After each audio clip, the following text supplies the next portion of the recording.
시편 103편 1절에서 5절까지입니다. 내 영혼아 여호와를 송축하라. 내 속에 있는 것들아 다 그 성호를 송축하라. 내 영혼아 여호와를 송축하며 그 모든 은택을 잊지 말지어다. 저가 내 모든 죄악을 사하시며 내 모든 병을 고치시며 내 생명을 파멸에서 구속하시고 인자와 긍휼로 관을 씌우시며 좋은 것으로 내 소원을 만족케 하사 내 청춘으로 독수리같이 새롭게 하시도다. 아멘. 할렐루야. 오늘 추수감사 주일 제목은 모든 은택을 잊지 말자, 이렇게 제목을 잡았습니다.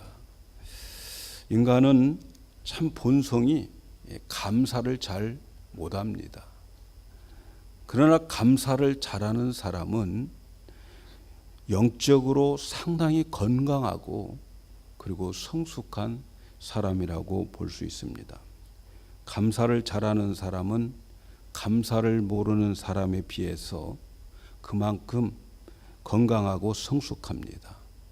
이것은 비록 영적인 면에서뿐만 아니라 육체적인 면에서도 마찬가지입니다.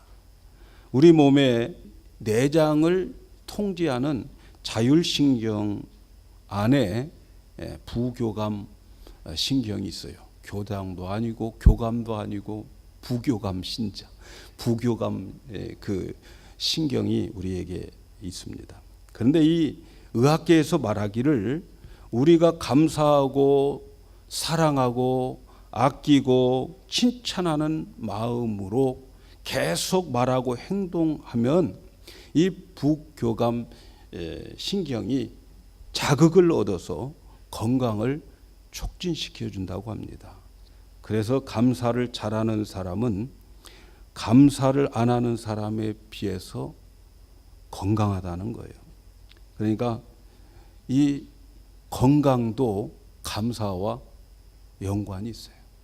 여러분 건강하십니까? 네, 감사를 많이 하신 모양이에요. 그래서 감사는 100번 해도 손해볼 게 없어요. 감사해가지고 손해본 사람 없어요. 네, 감사해서 손해본 사람 없습니다.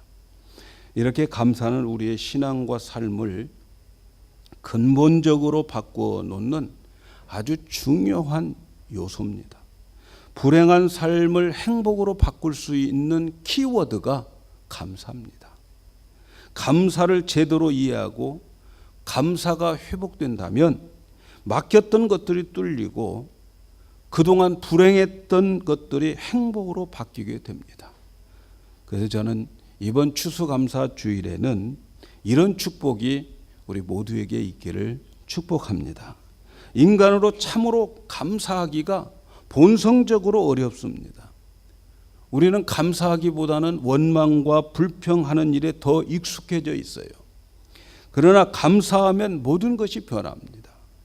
감사하다 보면 더 큰 감사가 연결되죠. 남들이 보지 못한 곳에서 감사를 찾게 되고 더 큰 감사, 더 깊은 감사로 이어지게 되어 있습니다. 그래서 감사는 하늘의 축복의 문을 여는 키와 같은 거예요. 그래서 여러분 오늘 또 여러분의 마음에 진실한 이 감사의 키가 넘치기를 축복합니다. 그 키가 점점 커지기를 바랍니다. 하나님은 자기 백성들에게 새 절기를 지키도록 구약 성경에서 명령했습니다. 그것은 그들의 백성들에게 감사를 가르치고 그리고 감사하는 그들에게 하나님은 더 큰 축복을 주기 위해서 새 절기를 만들어서 이 절기를 통해서 꼭 감사하도록 했습니다. 그래서 신명기 16장 16절에서 17절에 보면 너희 중 모든 남자는 1년 3차 곧 무교절과 칠칠절과 초막절에 내 하나님 여호와의 택하신 곳에서 여호와께 보이되 공수로 여호와께 보이지 말라. 공수, 빈손 들고 오지 말라. 각 사람이 내 하나님 여호와의 주신 복을 따라서 그 힘대로 물건을 드릴지어다. 하나님께서 하나님의 백성들에게 무교절, 칠칠절, 초막절을 지키도록 명령했습니다. 그런데 이 세 절기는 모두가 다 추수와 연관이 되어 있습니다. 그래서 이 날들이 모두 복이 되게 하시는 거예요. 이스라엘 사람들은 농사를 지으면 1년에 3번 추수를 합니다. 보통 우리는 2번 하지요. 그런데 이스라엘은 3번 추수를 하게 되어 있어요. 겨울 동안에 자란 그 밀을 봄에 추수를 합니다. 초봄에 추수를 해요. 하나님께서 이 추수기에 맞춰서 무교절을 지켜라 이렇게 말씀합니다.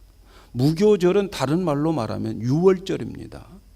이 절기는 이스라엘 백성들의 애굽의 종살이를 430년 동안 하다가 나오던 그날 이 무교병을 누룩이 들어가지 않는 이 떡을 먹으면서 지키는 거죠. 그리고 그때의 유월절을 지키는데 그때 어린 양을 잡아서 그 이스라엘 백성들의 집안에 문설주에 바르면 죽음의 사자가 와서 그 문설주에 있는 그 피를 보고 그 집은 그냥 넘어가는 거예요.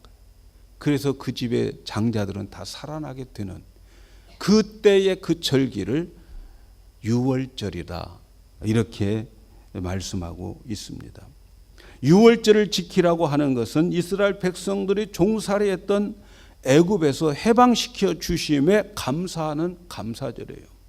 하나님께서 구원해 주신 그 구원을 잃지 말라 하고 명령하여 지키는 절기, 이 절기가 무교절이요 혹은 유월절이라고 말합니다. 우리는 과거에 하나님을 모르고 마귀의 종로를 하면서 살아왔어요. 그 종로를 할 때를 생각하면서 지금 우리가 믿고 예수 믿고 구원받고 살고 있는 이것이 기적이라는 거죠. 기적. 여러분, 우리가 예수를 믿고 있는 자체가 기적입니다. 이 기적, 그래서 하나님의 축복이 아니면 이 기적에 동참할 수가 없다. 유월절 어린 양 예수 그리스도를 십자가에 못 박고 그리고 그 예수 그리스도를 믿게 되어지는 이 기적, 이것은 하나님의 은혜라고 생각하는 거죠. 그래서 우리가 오늘 성찬식을 하는 의미도 바로 그 유월절 어린 양, 예수님께서 유월절에 제자들과 함께 식사를 하고 성찬을 제정하고 주님 오실 때까지 나를 기념하라 하고 말씀하신 그 명령에 우리는 준행하면서 성찬을 거행하게 되는 겁니다. 이 무교절 유월절은 구원받은 것에 대한 감사절기죠. 그 다음 두 번째 지키라고 하는 것은 이제 봄부터 시작해서 봄에 뿌렸던 밀과 보리가 자라서 추수하는 늦 여름에 유월절부터 7일 7주 후에 드려지는 절기여서 칠칠절이라 혹은 칠칠절 다음 날 드려지는 것이라 해서 오순절이라 이렇게 말하는 거죠. 그래서 유월절부터 7주 후에 보리를 추수하기 위해서 드려지기 때문에 이것을 보리라고 해서 맥추절이라 이렇게 지내는 거죠. 이 맥추절은 하나님께서 우리에게 풍성한 양식을 주어서 그래서 그 양식을 거둬들이고 난 다음에 하나님께 감사를 드리는데 추수감사절기에 성경의 근본은 바로 이 맥추절에 있는 거예요. 맥추절에 많은 추수를 거두어서 하나님께서 우리에게 이 모든 것을 다 주신 것에 대한 감사의 절기입니다. 내가 먹는 것, 마시는 물 한 방울도 하나님이 주신 것이다. 그래서 하나님이 이 모든 것을 주셨습니다. 감사합니다. 하나님을 영광 돌리고 경배하면서 드려지는 절기가 바로 맥추절 오순절 77절이라고 하는 절기입니다. 그 다음에 초막절을 지키라고 그러는데 이 초막절을 지키는 시기는 포도나무에서 포도 열매를 거두는 시기예요. 포도 열매를 거두어 가지고 그래서 그 포도 열매를 포도주 틀에 넣고 포도주를 만들 때에 이스라엘 백성들은 그때의 기쁨은 넘치는 거예요. 그런데 말이죠, 하나님께서 그 포도주를 거두는 시기에 초막절을 지키라는 거예요. 이 초막절은 뭐냐? 자기 집에서 광야로 나가가지고 일주일 동안 광야에서 텐트 치고 거기서 사는 거예요. 일주일 동안을. 그 절기는 무엇을 가리키느냐? 하나님께서 이스라엘 백성들을 애굽에서 기적으로 그들을 이끌어내서 광야에 40년을 살게 했는데 그 광야에 40년을 살면서 아무것도 없는 상태에서 하나님이 보호해 주시고 그들을 이끌어 주시고 먹게 해 주시고 그들을 광야 40년 동안 살게 해 주신 것에 대한 감사의 절기입니다. 그래서 하나님은 이 절기를 지키도록 명령을 합니다. 초막절을 생각하면서 하나님이 우리의 인생을 이렇게 이끌어 주셨지. 아무것도 없는데 하나님이 나를, 아니 우리의 민족을, 우리의 조상을 이렇게 이끌어 주셨다. 그 하나님을 생각하면서 감사하는 거예요. 여러분, 하나님께서 이렇게 세 가지의 명령을, 절기를 지킬 수 있도록 한 것은 감사를 잃어버리는 우리의 모습을 너무 잘 아는 거예요. 조금만 편하면 감사가 없어져요. 우리 인간의 모습을 너무 잘 아시죠. 그래서 하나님께서는 감사를 잃어버리는 하나님의 백성들에게 감사를 기억하게 하고, 그리고 그 감사를 기억해서 감사할 때에 하나님은 우리에게 고맙다, 정말 반갑다 그러면서 다시 우리에게 새로운 축복을 주시는 거예요. 저는 언젠가 어떤 분이 우리 집으로 찾아왔어요. 그 전에 한국에 있는 자기 아내와 십몇 년 동안을 그들은 만나보지도 못한다. 이 신분 때문에. 그래서 목사님이 편지 하나 써주면 아마 이 이민관이 감동을 받을 거예요. 이렇게 이야기를 해서 목사님에게 편지, 그분은 우리 교회 다니는 분도 아닌데 우리 교인 친구인데 와서 편지를 하나 써달라고 그러시더라고요. 그래서 제가 우리 기은이 보고 정말 이런 딱한 분이 계시니까 편지 좀 하나 좀 잘 써달라. 그래가지고 써서 주었는데 너무 이 변호사가 잘 썼다고 그러더래요. 그리고 어쨌든 그 편지에 효과가 있었는지 없었는지는 모르지만 이분들이 가족이 오게 되고 그리고 만나게 됐어요. 저는 까마득하게 잊어버렸어요. 근데 그분이 찾아왔어요. 집으로. 고맙다고. 목사님이 편지 써줘서 이렇게 우리 가족이 만나고 그리고 농아일랜드에서 사업을 하고 있다고 이렇게 찾아왔더라. 저는 그때 아무것도 뭐 해준 것도 없는 것 같은데 그분이 와서 감사하다고 할 때에 저는 그분이 너무 고맙더라고요. 너무 감사하더라고요. 별것도 아닌 걸 가지고 정말 감사하다고 과일 박스 들고 와서 사례를 하는 그분이 정말 내가 고맙게 느껴지더라고요. 아마 감사절에 하나님 앞에 나와 우리의 마음과 정성을 들여서 우리가 하나님께 감사를 드릴 때에 우리 하나님은 어쩌면 그 마음이 아닐까. 고맙다. 너 감사할 줄 아는구나. 그래, 내가 내년에는 더 큰 감사로 너에게 베풀어 주겠다. 이와 같이 하나님은 자기 백성들이 감사하는 것을 좋아하십니다. 하나님은 하나님의 은혜와 사랑을 깨닫고 감사하는 자들에게 기쁨 기뻐하시고 더 큰 은혜와 복을 주시는 분임을 믿으시기를 바랍니다. 오늘 우리가 읽은 시는 감사 예배를 드릴 때에 부르는 감사 찬양시입니다. 다윗이 나이 많이 먹고 그리고 자기 인생을 돌이켜 보면서 지은 시라고 합니다.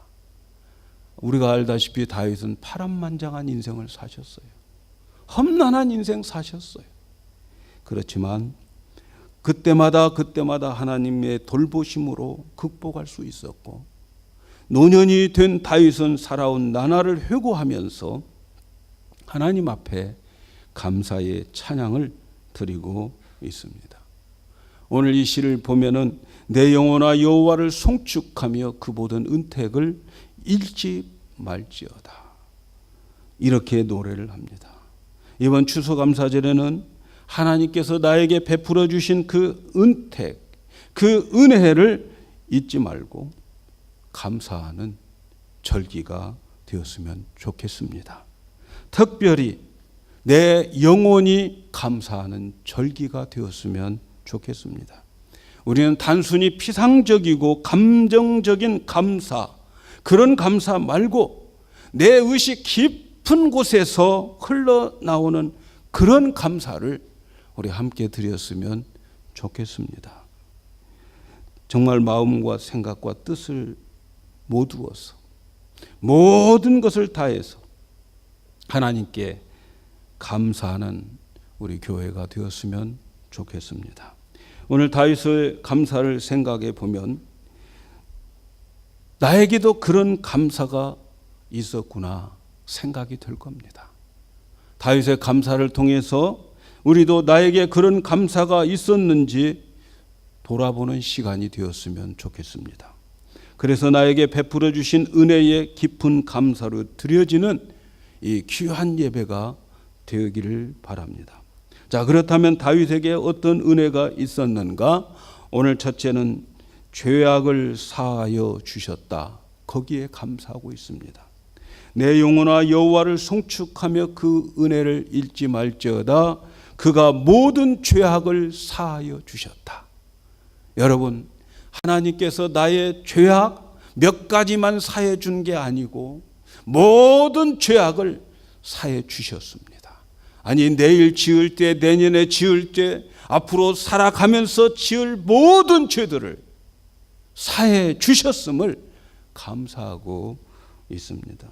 인간의 모든 문제는 죄 때문에 오게 됩니다. 죄를 지으면 저주를 받습니다. 저주 중에서 가장 무서운 저주는 무슨 저주냐? 죄 때문에 죽어서 지옥 가는 저주입니다. 죄를 지으면 소외를 당합니다. 소외감을 면치 못합니다. 하나님과 소외감, 사람들과의 소외감, 사회에서의 소외감. 그래서 죄를 지으면 세상도 그 사람을 믿어주지 않고 그 사람을 더 심하면 감옥에 가두어서 사회에서 소외시킵니다. 죄 가운데 죽으면 하나님으로부터 소외되어서, 천국에서 소외되어서 지옥에 가게 됩니다. 여러분, 죄는 하나님과 원수되게 할 뿐만 아니라 우리 인간의 모든 인격을 병들게 하고 우리의 정신을 썩게 만듭니다. 그래서 인간에게 발생되는 모든 비참한 것은 죄가 우리에게 미친 후유증 때문에 그렇습니다. 인간의 모든 문제는 표면적으로 드러난 곳에 있지 않습니다. 우리가 보기에 겉에 드러나는 것, 그것은 그 깊은 곳에서 벌써 썩어 문드러뜨려서 겉으로 나타나는 거예요. 여러분, 죄의 우리 인간의 그 본성, 죄성은 말이죠, 우리의 겉에 드러나지 않고 모든 인간의 잠재력 속에 숨어 있습니다. 잠재력 속에 숨어 있어요. 저는 한국에 있을 때 교도소에서 설교를 자주 했습니다. 교도소에 가서 이제 죄수들 다 모아놓으면 가서 설교를 하고, 그리고 예배를 마치면 몇몇의 사람들과 면담을 합니다. 주로 제가 면담했던 사람들은 사형수들이었어요. 사형을 받고 그리고 사형 받을 날짜를 기다리는 사람들이에요. 그 사람들과 함께 면담을 할 때에 느끼는 것이 뭐냐면 그 겉으로 보기에는 사형할 인물이 아니에요. 얼굴이 아니에요. 말하는 것이나 그들의 태도를 보면 사형할 수 없는 얼굴, 사형하겠다고 하는 그런 험악한 모습을 겉에서는 찾아볼 수가 없어요. 그런데 말이죠, 그 사람에게 누군가가 그에게 혹은 무엇인가가 그의 죄의 본성을, 잠재력 속에 있는 죄의 본성을 자극시킨 거예요. 그래서 그때의 그 자극에 도저히 이성적으로 통제가 되지 않고 분이 폭발하고 분노가 폭발해서 그냥 갑자기 어떻게 하다 사형시키게, 사람을 죽이게 되는 거지. 죄라고 하는 게 그렇게 무서워요.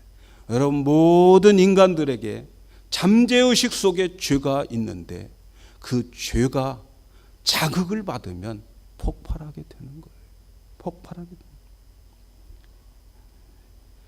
그래서 인간에게 있어서 가장 무서운 것은 인간의 잠재력 속에 숨어 있는 이 죄성, 죄의 본성, 죄의 뿌리인 거죠. 요즘 정신분석 상담을 하는 사람들은 이 잠재력 속에 있는 상처를 치료하면 된다고 생각하는 거예요. 우리 안에 있는 상처, 우리가 과거에 받은 상처를 치료하면 된다고 생각해요. 여러분, 그러나 그러한 치료는 인간의 죄의 본성을 치료할 수가 없습니다. 치료할 수가 없어요. 죄의 문제를 다루시는 분은 오직 하나님 한 분밖에 없습니다.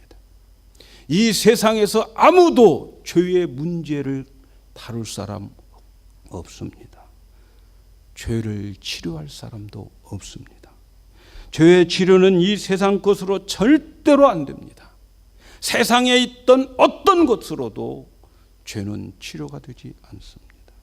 인간의 모든 죄를 정죄하시고 판단하시고 심판하시는 하나님만이 죄의 문제를 해결하게 되어 있습니다.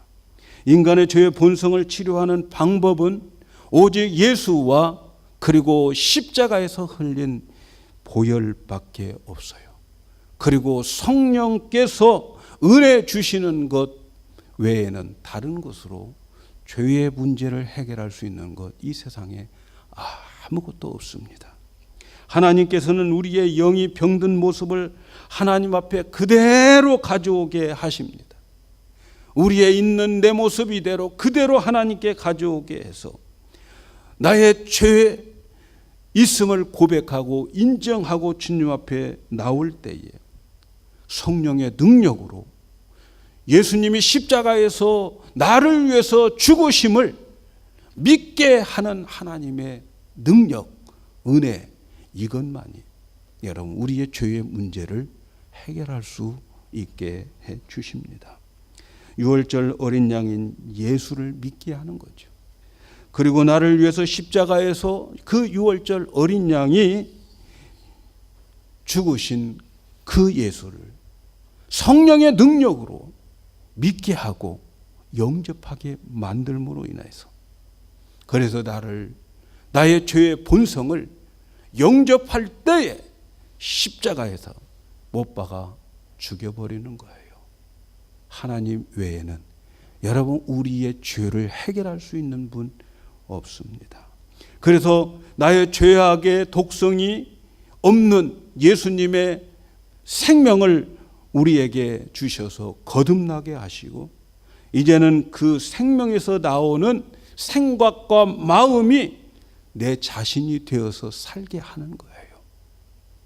그래서 예수님을 영접한 사람은 내 속에 잠재의식 속에 죄악의 뿌리가 있는 것이 아니고 내 잠재의식 속에 예수님의 생명에서 나오는 예수님의 마음과 생각이 있게 되는 거예요.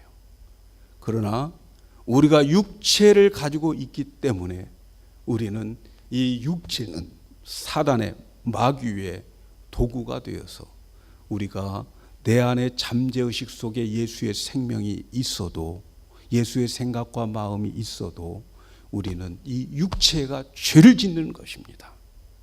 그러나 이 육체가 내가 아니에요. 나는 내 안에 예수의 생명으로 거듭났고, 그리고 그 거듭난 예수님의 본성, 그래서 늘 우리는 죄를 지어도 찝찝합니다. 왜? 내 안의 본성은 죄를 안 짓는 거예요. 그런데 마귀가 우리를 속이고 세상의 유혹에 넘어가서 나 혼자 다니다 보면 여러분, 사탄의 밥이 되어서 사탄에게 속아 넘어가는 거예요. 그래서 바울이 고백하는 거예요. 오라, 나는 공고한 자로다. 사망의 몸에서 누가 나를 건져내랴. 내 속에서는 하나님의 법을 따르고자 하는데 나의 삶 속에 나의 육체는 죄의 법 아래서 날마다 죽고 있다.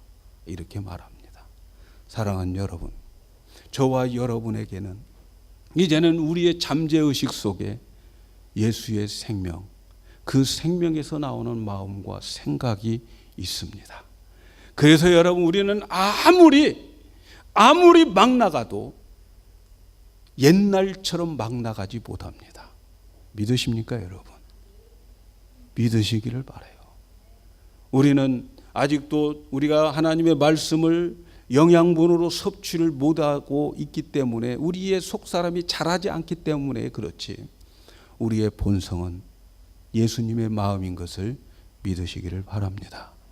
여러분, 죄의 본성이 그렇게 무섭고 죄의 뿌리가 그렇게 무서운데 하나님이 나의 죄를 완전히 십자가에서 해결하시고 새 생명 주시고, 그리고 나에게 내 잠재의식 속에 내 영혼이 예수님과 똑같은 생명, 똑같은 영으로 만들어 주신 것이라면 여러분, 우리는 이보다 더 큰 감사가 어디 있겠습니까? 오늘 추수감사 주일을 맞이해서 말이죠, 우리는 이 은혜, 이 감격이 넘치기를 축복합니다. 하나님은 예수님이 십자가를 통해서 우리의 과거, 현재, 미래의 모든 적을 다 지불하셨습니다.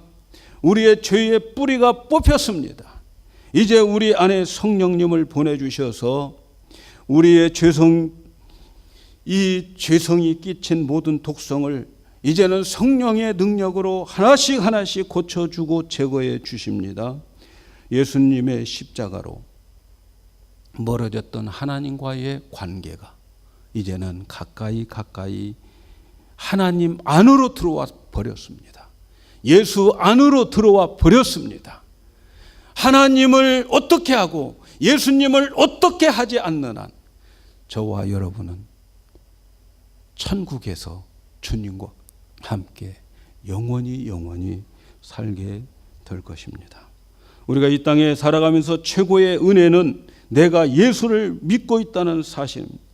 기독교에게 있어서 잊지 말아야 할 이 은혜는 바로 죄사함의 은혜입니다. 할렐루야. 이 죄사함의 은혜, 이것보다 더 귀한 게 어디 있겠습니까? 여러분, 이 은혜를 받고 살아가는 사람은 언제 죽어도 천국 가잖아요. 세상 것이 다 망해도 천국 가잖아요. 이보다 더 큰 은혜와 축복이 어디 있습니까? 이것보다 더 큰 감사가 어디에 있겠어요?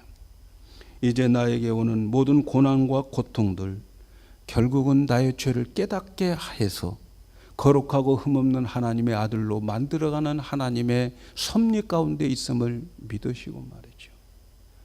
나에게 주어진 많은 고난, 고통, 그게 원망이 아니라 하나님, 이걸 통해서 나를 정금과 같이 만들어 주세요. 거룩하고 흠없는 자로 만들어 주세요. 이렇게 기도할 수 있다면 여러분은 행복한 거예요. 여러분은 이 세상에서 최고의 행복한 자인 것을 믿으시기를 바랍니다. 두 번째 보니까 내 모든 병을 고치시며. 사랑하는 여러분, 오늘 여러분이 추수감사 주일 예배에 참여할 수 있는 건강이 있다면 우리 감사해야 되지 않겠습니까? 오늘 또 수많은 사람들이 100만 명 이상이 오늘 지나면 죽을 사람들이 세상에 많습니다. 오늘 1년 동안 우리 지켜주시고 하나님께서 우리를 보호해 주셔서 추수감사 주일 지낼 수 있도록 건강하라고 하여 주심 감사하십시다. 여러분, 우리의 몸에는 수억 개의 세포들이 있고 그 중에는 암세포들이 도사리고 있습니다. 지금도 우리 몸에는 있어요. 수많은 질병이 나도 모르는 사이에 들어왔다 나가고 그리고 치료되어지는 놀라운 역사가 우리에게 있습니다. 이런 모든 건강을 지켜주셨어요. 내 머리에 실핏줄 하나 터지면 그냥 가는 거예요. 그날 가는 거예요. 그런데 하나님 지금까지 지켜주셨어요. 왜 은혜일까요? 하나님 나에게 바라고 원하는 것이 뭘까요? 나에게 기대하는 것이 무엇이기에 그렇게 하나님이 나의 건강을 지켜주셨을까요? 여러분, 우리가 하나님 앞에 나와서 오늘 추수감사 주일을 지킬 수 있는 건강이 있다면 오늘 하나님 앞에 감사하시기를 바랍니다. 영혼이 잘 되고 범사가 잘 되고 강건해지는 축복을 주셨기 때문이 아닐까요? 오늘 우리 하나님 앞에 이 감사절 예배를 드릴 수 있는 우리의 육체 주심에 건강 주심에 감사를 해야 됩니다. 다윗은 그것을 노년에 나에게 이렇게 건강하게 해주셨구나. 하나님께 감사하는 거죠. 세 번째는 우리의 생명을 파멸해서 구속해 주심에 감사합니다. 파멸이라고 하는 말은 위기, 위험, 죽음을 뜻하는 말이에요. 그래서 하나님은 금년에 우리가 살아오는 과정에 수많은 시련과 사건 속에서 우리를 건져주시고 지켜주시고 보호해 주셨어요. 저는 일주일에도 몇 번씩 아차 하는 순간 지날 때가 너무 많아요. 운전을 하다가 아차 할 때 여러분도 많이 있죠. 주의 천군 천사들이 지켜주신 것을 믿으시기를 바랍니다. 저는 매일 아침 빼놓지 않고 기도하는 것. 하나님, 오늘 또 우리 성도들의 차량을 보호해 주시고 하나님 눈동자처럼 지켜주세요라고 빠진 적이 없이 기도합니다. 금년에도 하나님께서 우리를 지켜주셨어요. 가정을 지켜주셨어요. 엄청난 재앙과 사건들이 금년에 얼마나 많이 일어났습니까? 정말 재앙의 연속이었어요. 태풍으로 많은 사람들이 재산을 잃고 희생되어지고 이재민이 생기고 예배를 드리는 예배당에다가 총을 쏘지 않나. 24일 날 신문 보니까 이집트의 어떤 모스크에 폭발을 시켜가지고 235명이 그 자리에서 죽고 더 죽어가고 있다는 거예요. 얼마나 많은 사건 사고 속에서 오늘 우리 지금까지 지켜왔습니까? 하나님이 지켜주신 거 감사해야 되지 않겠습니까? 거리에서 신호 기다리고 있는데 관광버스가 와서 덮쳐서 죽지를 않나. 누가 살았다고 생각하겠어요, 여러분? 이 중에서 누가 나는 안전하다고 생각할 수 있는 사람 누가 있겠어요? 하나님 우리를 지켜주셨습니다. 이렇게 많은 위기 속에서 이 많은 사건 사고 속에서 우리를 지켜주셔서 이렇게 얼굴 볼 수 있다는 게 얼마나 감사합니까? 그래서 옆 사람한테 인사합시다. 내 얼굴 보니 감사하니? 할렐루야. 많은 사건 가운데에 파멸해서 생명을 구원해 주셨습니다. 마지막 한 가지는 자기는 자기의 소원을 하나님이 이루어 주셨다고 말합니다. 하나님은 우리의 기도를 응답해 주셨다는 거예요. 여러분의 기도한 거 응답받았던 것을 세어보시기를 바랍니다. 순간순간 바라고 원했던 나의 소원이 이루어졌던 거 여러분 세기나 하십니까? 아니 기억이나 하고 계십니까? 하나님이 얼마나 나에게 내가 바라고 원하는 대로 해주셨는지 몰라요. 몇 주 전에 말씀을 드렸어요. 소원을 가진 자들에게는 하나님이 반드시 그 소원을 들어주신다. 더 좋은 소원, 좋은 것으로 만족해 하시고 내 청춘을 독수리처럼 새롭게 하신다. 하나님은 우리의 소원을 들어주시는 하나님입니다. 그래서 그 하나님께 간절히 기도하는 거죠. 더 기도하고 싶은 거죠. 여러분 이 기도의 응답들 수없이 많이 받은 이 응답들에 감사가 넘쳐야 될 줄로 믿습니다. 사랑하는 여러분, 금년도 지나온 과거를 생각해 보면서 감사가 넘치기를 바랍니다. 오늘 우리 가운데에 금년도 광야 같은 세월을 보내지 않은 사람들 별로 없습니다. 그 기간의 차이는 있겠지만 다 광야 같은 위기를 역경을 한두 번쯤은 다 만났어요. 그런데 하나님은 은혜로 여기까지 왔습니다. 하나님께 감사해야 되지 않겠습니까? 하나님께서 하나님의 백성들에게 절기를 지키라고 하실 때 1년에 3차례씩 남자들이 내게 와서 얼굴을 보여라 이렇게 말합니다. 여기서 말하는 남자들은 뭘까요? 그 가정의 대표자들을 말하는 거예요. 그 가정의 대표자들은, 가장들은 나와서 하나님께 얼굴을 보이되 감사의 얼굴을 보여요. 감사가 없습니까? 값없이 구원받은 것만 생각해도 여러분 감사하지 않습니까? 나의 죄의 뿌리를 뽑아주신 것만 해도 감사하지 않습니까? 오늘 이 자리에 계신 것만 해도 감사하지 않습니까? 사랑하는 여러분, 감사는 내 영혼이 감사를 하는 거예요. 입술만 아니고 마음이 감사해야 됩니다. 하나님은 절기를 지키라고 하실 때에 내 앞에 나올 때에 공수로 빈손으로 오지 말고 예물을 들고 나와서 감사하라고 하셨어요. 하나님은 3번 절기를 지키면서 감사를 드릴 때에 빈손으로 나오지 말라 이런 말씀들은 성경에 여러 군데에 똑같은 말씀이 있어요. 입으로 하나님께 나와서 감사합니다 하는 것 중요하지요. 그러나 하나님께서 원하시는 감사는 입의 감사와 동시에 마음의 감사를 원하고 계십니다. 마음에 진정한 감사가 있어야 입으로 감사하는 그 감사를 받으시는 거죠. 하나님은 여러분 우리를 창조하셨어요.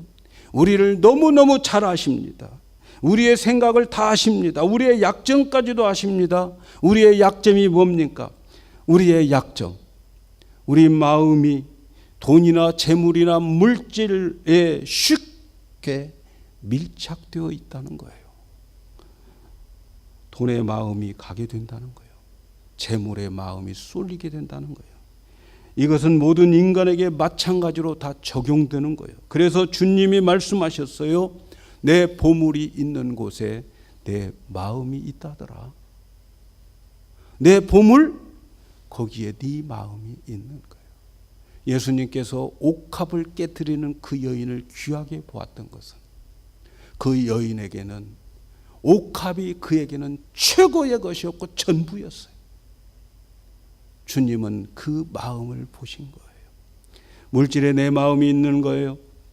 그래서 하나님은 마음에서 나오는 감사를 받기 위해서 빈손으로 나오지 말고 내 마음에 깃들인 예물을 가지고 나오라는 거예요. 예물을 들고 나오면 그 예물 때문에 마음까지도 하나님께 드릴 수 있다는 거예요. 오늘 여러분 진정 하나님 앞에 어떤 감사를 드렸습니까? 입으로만은 감사를 했을지 모르지만 하나님께서 받으실 만한 귀한 예물을 손에 들고 그 예물을 내 마음에 담아 드리는 감사, 오늘 추수감사 주일 얼마나 하셨나요? 한번 여러분의 마음에 오늘 내가 드린 예물을 두고 생각해 보시기를 바랍니다. 내가 오늘까지 받은 은혜를 생각할 때 내가 오늘 드린 예물이 너무나도 적거나 초라하거나 형식적인 것이라면 믿음의 눈으로 보면 불행한 거예요. 왜냐하면 행복은 감사와 비례하기 때문에 그렇습니다. 스펄전 목사님 유명한 말을 했죠. 오늘 여러분의 마음을 하나님이 받으시고 별빛 같은 감사에 달빛 같은 감사로, 달빛 같은 감사에 햇빛 같은 감사로, 그리고 햇빛 같은 감사에 영원의 감사가 넘치게 해주신다. 사랑하는 여러분, 오늘 우리는 지난 한 해를 생각하면서 우리가 드려지는 이 감사절 얼마나 깊은 감사를 드리고 있는지 여러분 각자가 한번 생각해 보시기를 바랍니다. 오늘 드려지는 감사가 내년으로 이어질 거예요. 오늘 드려지는 감사가 그 감사만큼 내년에 축복이 되게 될 것입니다. 금년의 은혜를 기억하시고 드린 그 감사가 내년에는 더 큰 감사로 이어지는 그러한 축복이 여러분에게 있기를 주님의 이름으로 축복합니다.